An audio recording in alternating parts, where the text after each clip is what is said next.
Hi, this is Steve. Hey, let me take a moment to help you in preparing for this month's OneTrust meetings. Hopefully by now you've had a chance to look at the material, and if you did, you saw that I have in mind a conversation around the best practice of managing employee performance. You know, when you think in terms of managing an employee's performance, if you were to kind of distill it down to its simplest form, you have a manager and you have an employee, and both of them bring something to the table that contributes to the output of that employee's performance. If we look at the employee themselves, what we see is their willingness to work, their attitude toward their work, along with their skills and abilities. When we look at the manager, we see the same thing, along with other items that they have at their disposal.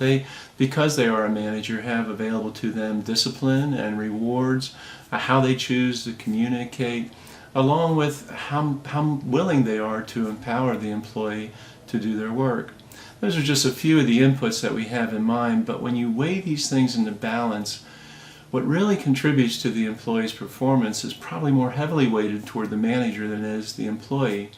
So we'll get into that in greater detail, looking at how do you look at your employees as a manager? What do you see when you see them? How do you think of them? We'll look at the Theory X and Theory Y that's been around for, 50 years. But we'll springboard off of that to a discussion pertaining to the various inputs that managers have available to them, how we might use those inputs, and then kind of follow up that with what we mean by a performance management system, and then the cycle that we might tap into for conducting various milestone events through the course of a year, perhaps, where we are measuring and monitoring employee performance and contributing as much as we can to their successful outputs toward the outcomes that we as managers need to be able to produce and execute upon. So I do hope you'll get a chance to look at the material, go into a deeper dive there and understand what I have in mind. Of course, we'll start the day earlier with a devotion that hopefully gets us into the right frame of mind around that type of discussion.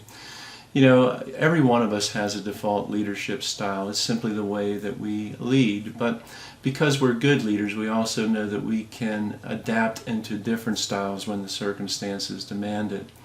But likely, if you've been around long enough, you've been encouraged to sort of adopt a servant leadership style, which is modeled after Jesus when we look in terms of how he served.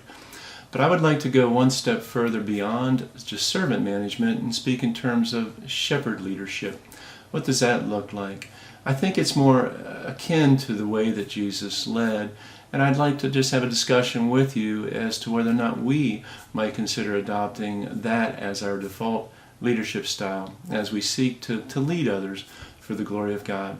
So I do hope you'll get a chance to dig into the material just in order to be well prepared for our meetings. Our next level group will meet this coming Thursday, and of course the CEOs will meet the following Thursday, November 17th. But I'm really looking forward to being with you. Be prepared. Make sure you bring something for Open Table so that we can be sure to help one another with those things that are super relevant to what we're going through today. All right, I look forward to being with you. God bless you, and I'll see you soon.